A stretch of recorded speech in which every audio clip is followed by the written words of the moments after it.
Infinity, Kaisa, Fiora, Altar, Orianna, also the Wukong. In the early games, I think medyo lalamang dito Infinity ang Green Koalas because of the damage output na kaya nilang ibigay sa White Pandas with the Fiora, also the Kaisa. And speaking of which, you know what, you stated Kaisa. What do you think about the individual matchup of Kaisa versus Jinx in the Dragon Lane? I think mas lamang dito yung Kaisa pagdating doon sa Jinx because of the Ikatian Rain na meron mismo ang isang Kaisa. At di lang Ikatian Rain also yung second skill niya na may long range damage at also the mobility na meron yung ating Kaisa. Siguro magkakatalo na lang dito sa Dragon Lane yung paano mag-initiate yung jungle tsaka yung support na meron sila. Kasi ang support dito ng White Pandas is the Braum. We know naman yung Braum is one of the champions na sobrang ganda magprotekta sa kanyang mga ADC. While the Alistar is one of the champions na most banned pagdating sa pro scene, no? Ang lakas niya mag-initiate pagdating sa team fight.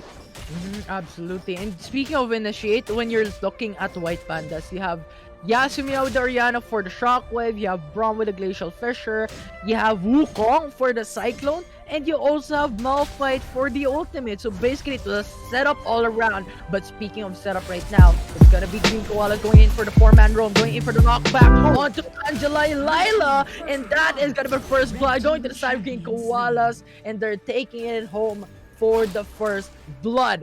That is gonna lead them to a 1k gold lead for the side of Green Koalas. That is a good headbutt no mula dito sa Alistar. Na-deny niya dito yung Wukong at di lang yon Infinity. Nakuha nila yung red and blue buffs for the side of White Pandas and napakalaking advantage nun for the side of Green Koalas. Because of that, madedelay dito yung Wukong na makapag-farm sa mga minions niya. At di lang yun, mas mabilis magle-level 5 ang isang Wukong. We know naman pagdating ng level 5, sobrang ganda na ng initiate dito ng Wukong with the Cyclone. No? So basically, pwede kagad siyang gumank sa other lanes like the Baron or the mid lane. And for the side of mid lane kasi dito Infinity, yung Dragon lane kasi natin dito more on farm lang talaga yun. Kita mo naman, may bakbaka tayo dito. Bum is now gonna be another kill going to the side of Green Koalas with a good response from the Wukong, and that is just perfect because right now it's 3 minutes into the game. This is the time that you go for a reset. This is not the time that you go for the initial setup. Now White Pandas is doing the same thing against Green Koalas with Angela Lila going for the response into the Dragon lane, but not gonna be successful as Green Koalas is safe under the turret. Yes, indeed. And kung mapapansin mo, speaking of level 5 no, ng Wukong, pagkasabi ko ng level 5, gumang kagad dito sa may bandang Baron lane side ng White Pandas to kill the Malphite. Pero kasi ang problema ngayon kasi dito ng White Pandas, kailangan nilang ipa-late game yung game. Dahil kung hindi sila magle-late game, malulugi sila dito sa Green Koalas. We know naman yung capability ng White Pandas. This is a AP Malphite, no, kung hindi ako nagkakamali. Naka-airy yung Malphite natin. So basically, ang target dito ng Malphite is to get a kill as soon as possible using the unstoppable force na meron siya. And kung mapapansin natin dito, Infinity, si Rico nasa gitna. Iniwan niya na yung Baron lane. Kasi meron tayong VR. Yung pala yun. Oh, the Malphite is not going to be available for White Panda, so it's the advantage for Green Koalas right now. The wave is going to push for the side of White Pandas against Green Koalas into the Baron lane. But right now, Green Koalas have stated their dominance into the Dragon Spit for the first dragon of the matchup. Green Koalas has the advantage in terms of items right now, so it's gonna be very interesting on what White Pandas is gonna do. But we have Van Baby going in for some zoning capabilities. Knock up against the enemy team. You also have Wukong going for the Cyclone, trying to go for the steal, and that is gonna be steal indeed. The flash is now gonna come through for the Wukong, and that is gonna be another kill. It's now a 2-4-2 Tornado with 3v3. You have Orianna being killed by the side of Green Koalas and Hypedex and RD to live for her, and that is gonna be the first huge team fight going to the side of Green Koalas, but Dragon goes to the side of White Pandas. Yes, that is a good smite mula dito sa Wukong for the side of White Pandas. Alam dito ng Wukong kung ano ba yung priorities na kaya niyang gawin. Pero ang kapalit noon, Infinity, Green Koalas get a lot of kills mula dun sa DR bugs natin. To the point na magkaroon na kaagad ng mga first items dito yung ibang membro ng Green Koala, especially si Kaisaya, no? Kung mapapansin mo, going to the Mortal Reminder, also the BR card na meron siya. Actually, hindi niya nga agad binubuo yung items na gusto niya. Parang tinitingi niya lang ang ginagawa dito ni Kaisaya. While yung ating jungle for the side of Green Koalas, meron na siyang GA, also the Redemption, and that will be Bambi, no? Mhm. And I like the BF sword first item of a Kaisa because that enables you to actually up your skills, right? And when you up your skills, that's just gonna scale your damage output much quicker for their team. So I like how the pickups right now is going through. But Yasumi, I was going for the Leandra's first item, and nakita nga natin kanina that the Jinx of White Pandas already has the Mortal Reminder. So they're really going against the Fiora at this point to just Oh. delay the amount of HP that they get. Yes, hindi. At mukhang magkakaroon tayo ng clash dito. Infinity, this is the second objective. So, power game, and that will be the Herald. And kita mo naman, yung ginagawa dito ni Bambi DR, talagang sinozone niya yung ibang miyembro ng Pandas. While yung Wukong on the side of Green Koalas will start his job na makuha mismo yung objectives na kukunin nila. Teleportation mula kay Bombol. That is 3-man Shockwave. Infinity, meron tayong clash! Oh, Bambi is actually going for the knock-up onto Wukong. What is going to be the next step? It's going to be the Clash Flashes in for the side of White Pandas, but the Cyclone actually delays the fight. The GA is going to be popped by the side of Green Koalas, but we have the response coming right up. It's going to be the Shockwave connecting to two, and that is White Pandas securing the enemy team, but the quadra kill from the Oriana and the ace has been stolen by the Wukong, and Kaisa is happily freely going for the farm in the Dragon Lane. Oh my God, Iben with the quadra kill as to ganun kabilis ang ginawa dito ng Oriana for the side of Green Koalas. But still, Infinity, no? White Pandas, consistent ang ginagawa dito ni Angela na makumuha ng mga objectives. Nakuha niya yung Herald sa ganung klaseng close game. But the advantage ay nandun pa rin naman sa Green Koalas. They will get the first torrent dito sa mid lane natin. Also, yung kills and the gold lead na meron tayo, mas lamang na dito yung Green Koalas. Kita mo naman, Infinity, yung Wukong natin. But we have a follow-up from the Wukong though. The two-man knock-up from the Alistar actually delaying the fight. That is a good zone king capabilities. But we have Angela Lila going in for the Rift Herald into the mid lane. Going for some baits, going for some plays. And probably going for the half HP onto the Rift Herald. Kaisa though is producing a lot of damage against the clone of Wukong. We have the knock-off from Bambi. The flash is forced. The Glacial Fisher is forced to delay the fight. And that is one ultimate down for the side of White Pandas in the 30 seconds mark, where an Infernal Drake is gonna be waiting in the next objective. And kita mo naman yung bigayan, no, ng dalawang teams natin, while the top lane or yung Baron lane natin talaga nagsusuntukan si Bam Bam or Boom Boom tsaka si Rico dito. Ang sakit ng damage ng Fiora, and look at the parry na meron mismo yung ating Fiora. Actually, with the parry, kaya niyang i-dodge yung unstoppable force ng ating Alistar. While Alistar, Malphite dito, Infinity, naghihintay lang siya ng items niya na pang AP or more on power, magic power, para makapag-delete mismo ng isang champion sa side ng Green Koalas. At ito na, Infinity, yung ating secondary of our game, and mukhang makukuha na to ng Green Koalas. That's gonna be a very important dragon for the side of Green Koalas, as we have Warthog going in for the Cyclone against the enemy team. 3-man knockup from the Alistar. Actually, very good setup. We have Event, we have Kaisa going for 3 hits into the backside. The revive is now gonna be popped off by White Pandas, and Angela Lila goes for the Cyclone to just go back away, and that is a 1-for-0 trade-off. But Event wants more kills, as he opted to go back away. The Super Mega Rocket actually connecting to her.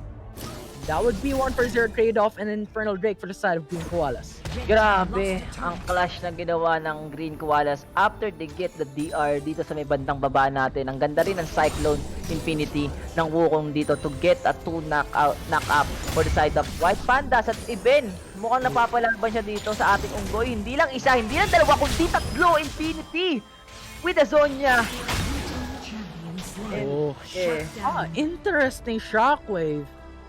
That was forced in a secured kill. So I think that is a potential mistake for the side of White Pandas, because the Baron Nashor is gonna be Warthog going for the Cyclone again to Yasumiao, but he is forced back away for now, as we have the Braum actually going in for the defense, going for the sustainability against the enemy team. Angela Lila actually going into the kill range actually connect, but we have Fiora into the backside going in for the flank. Actually, one more kill for their team. That is a 1-for-1 trade-off, making a double kill as Jinx falls down as well. Bum Bum retreats quickly ahead of the curve right now, but the Cyclone actually delays this. The knock-up is gonna be very important, as one more hit is gonna secured by Kaisa to bring down the Malphite, and that is a 3 kill overall in trade of 1 kill for the side of White Pandas. Oh my god, hindi napapansin dito si Rico or yung Fiora dito, mga kaibigan. And kung mapapansin nyo, yung Unstoppable Force, walang tinamaan ni Skisa yung Malphite dun sa ultimate niya. And that is a good advantage for the side of Green Koalas, no? Dahil wala na kagad yung pinakamalakas na crowd control dito ng White Pandas. At di lang yun, habang napipressure ang White Pandas dito sa 4 na players ng Green Koala, si Rico nagtratrabaho lang siya kanina pa dun sa Baron Lane hanggang sa mabasag niya yung second tower dito sa Baron Lane natin. And kung mapapansin mo dito, Infinity, sobrang ganda na ng items ni Kaisaya. Meron na siyang BRK, meron na siyang runan, so level 2 na kagad yung Ikatian rin niya. While the Oriana for the side of White Pandas, meron siyang Luden's Echo, meron siyang Leandri, also the Zonias. And ito naman, Infinity, may bakbakan na naman tayo dito sa Dragon. Kayn Rain actually producing a lot of damage. We have Fiora going for the flank, actually getting the kill. And Soriana got to fall down. Redemption actually delaying the fight, producing a lot of HP. The flash away from the Braum is going to be forced out with Fiora lunging and getting the kill once more. The ultimate is going to be forced by the Malphite to just go back to safety. And that is massive ultimates wasted for the side of White Pandas. And that is going to be a good end of that trade there for the side of Green Koalas. Yes, indeed. And napakaganda. At dito na natin nakikita yung difference nung dalawang teams natin. Also yung items tsaka yung level din na meron dito yung ating Green Koalas. Nagagap na yung ibang membro ng White Pandas, but it's still not the end of this game. Kita mo naman yung rocket dito ng ating team trying to KS yung ating Baron Bamba. Tingnan natin kung anong gagawin natin. Psycho, what? A kill! Infinity! Work, but hold on, because we have more kills coming right up for the side of Green Koalas, getting 3 kills at the same time. Kaisa actually falls down. That is massive pickup from White Pandas. Jinx falls down. One more member remaining for the side of White Pandas to go back away. Braum is too far ahead in the curve, and Yasuo actually goes fall down. And that is it. The Braum is gonna stay alive, and I do hope so that he falls back for now, as he is the only one remaining who has the Baron Bomb. Grabe, si Angie, lay. Sobrang haba ng lay. Ang ganda lang, ang galing niya mag-smite, no, sa mga objectives na meron tayo dito sa game. And because of that, Infinity, walang masyadong advantage dito yung ibang miyembro ng Green Koalas. And look at this, Poppy and Ben, magkaibigan to sa tunay na buhay. And kita mo naman ang ginagawa nila. Nagkadikitan lang, no? And sakit din ang racket, actually, ng Jinx. Kalahati kagad yung buhay ni Ben.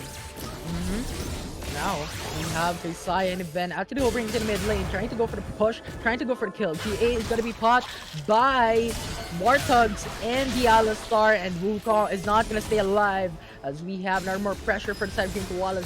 We have the member advantage right now. A Kaden Rain actually producing a lot of damage. Launch actually trying to kill. We have the Wukong Cyclone for the side of Green Koalas to just secure the Oriana, Malphite, and Jinx. The only one remaining go for the ultimate with Bambi trying to go for the kill, but not gonna be enough. 1 HP remaining for the Malphite, but you know what they're looking for? The tier 2 turret into the Dragon Lane.